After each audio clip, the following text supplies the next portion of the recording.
For over 100 years, Aston Martin has been the maker of high-performance luxury cars, but this DBX takes the brand to new heights. And I don't just mean ride height, because the engine under the bonnet of this DBX raises the power to a lofty 707. So in this walkthrough, we're going to take a close look at the 707's unique supercar styling, what it's like to drive, how it handles, and why technical upgrades mean this is the Aston Martin you want to drive every day. Now, to cool the 707 horsepower producing engine under the bonnet, the DBX gets Aston Martin's typical bonnet vents, but it gains these fins as well to help guide the hot air out of the engine bay. And there is a lot of air to guide out thanks to the massive front grille on the front of this car. Now, this is typical of Aston Martin, but it is actually all genuine. It's not just for the looks, because as you'll see if you look through, there's a lot of radiator in there, which means this air is being worked really, really hard to keep everything cool.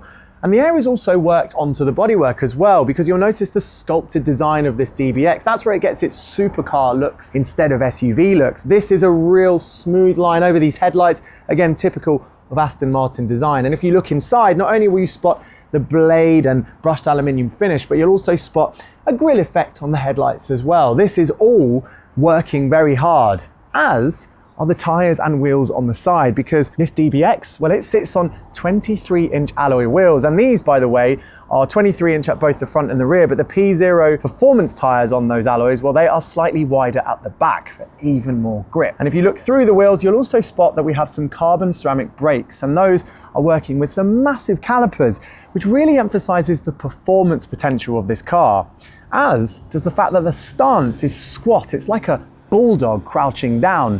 And that, by the way, isn't just for looks either. That also helps with the handling, as I'll show you a bit later. Now, around the side of the car, you'll spot that the bodywork actually tucks under itself, and that is reminiscent of the bodywork of the Aston Martin Valkyrie hypercar. Also reminiscent of Aston's performance machinery are these frameless door mirrors, and in fact, also frameless are the doors themselves. Look, that is not typical on an SUV. And you'll notice the door handles themselves are flush and aerodynamically crafted into the bodywork. That is also typical of an Aston supercar. Although, contrastingly, you'll notice that the DBX actually gets roof racks, which emphasizes that this is a car you can put a roof box on and drive onto the continent. But there is, of course, still a performance focus, and that's clear with this big rear wing, which is joined at the tail of the car by this lip at the back here. This looks like the one you get on an Aston Martin Vantage sports car. And this, of course, is the Aston Martin take on a light bar. And down here, this is definitely the Aston Martin take on a rear diffuser. It's very aggressive, and it features this outer section here which helps to craft the air upwards and just clean up the airflow. And either side of that diffuser, you'll notice quad exhaust pipes, which sound like this.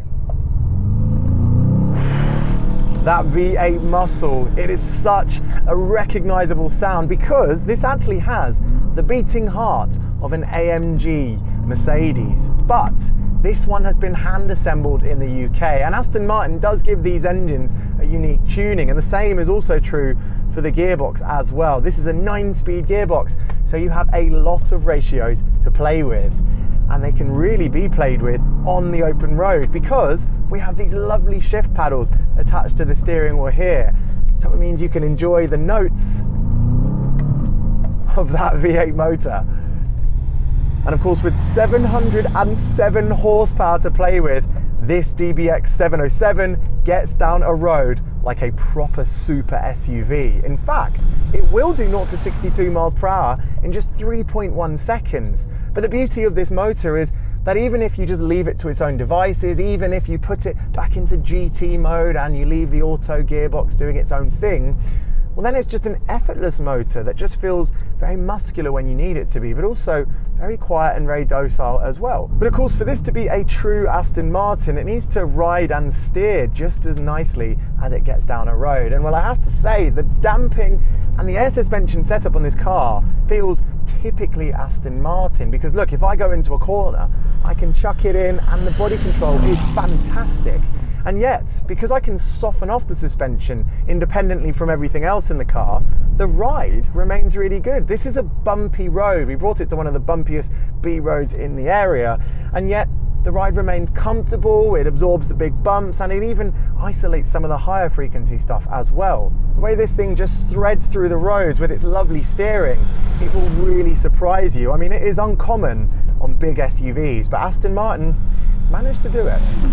Now, a great thing about the 707 is you don't just get to feel the quality and the comfort on the move, you also get to feel it when you park up, because this interior with its upgrades feels like a really high-end place to be, and that's because it literally is. I mean, the mix of materials on the dash, you've got leathers, you've got metals, and you've even got this piano black finish, which actually doesn't mark, interestingly. It's so high quality, it's just nice and clean, even when you rub your fingers across it. And you've also got a lot of buttons where you want them to be. This is a tactile interior in a very good way, because it means on the move you don't have to move your arm very far to reach essential controls. I mean, the drive selector is just here and it's very tactile, as are things like the fan speed control, your temperature, and even your volume control. These are all rotary dials which are actually so easy to use without even looking at them. You'll also spot we've got other essentials for a modern car, including a wireless phone charging mat and cup holders as well. But a luxury car in 2025 would not be complete without proper technological upgrades, and this one definitely has them, because it's got these new screens in the 707. Now, the screen over here is pretty compact, but the technology is good. It's fast, responsive, and it's easy to use, and you get Apple CarPlay and Android Auto wirelessly as well. And the instrument cluster here, well, it's a big, broad screen with sharp graphics, but I like the fact that Aston Martin has put design in there that nods back to its past. So you've got an aluminium effect illustration for the dials, but you have of course still got the ability to have your sat nav displayed nice and clear in the middle. It's a nice convenient layout. And the seats, well, they are absolutely lovely in this car. They're much more like the ones you get in a typical sports car, so they hug you in all the right bits, but they are very comfortable overall. And in fact, on a long journey, it's not just those in the front that have the comfort, because this is a proper 5-seater. And especially if no one's in the middle where it is a little bit narrower, well, the 2 seats in the back there are just as comfortable as the ones up front here. This honestly is a car you could drive onto the continent with, and with your suitcases in the boot too, because you are not short of space. So at the start of this walkthrough, I said that the DBX707 takes Aston Martin to new heights. And I think we've demonstrated that it doesn't just do that in the literal sense, because the 707 isn't just a lovely car to drive and live with, it's also one that turns just as many heads as any of Aston Martin's Super GTs. Honestly, we've been getting some big looks today. Of course, if that sounds like your cup of tea, you can come down to Aston Martin Sevenoaks and view this very car, as well as several other lovely DBX examples. And you can also view several other lovely Aston Martins, including this gorgeous Vantage over here.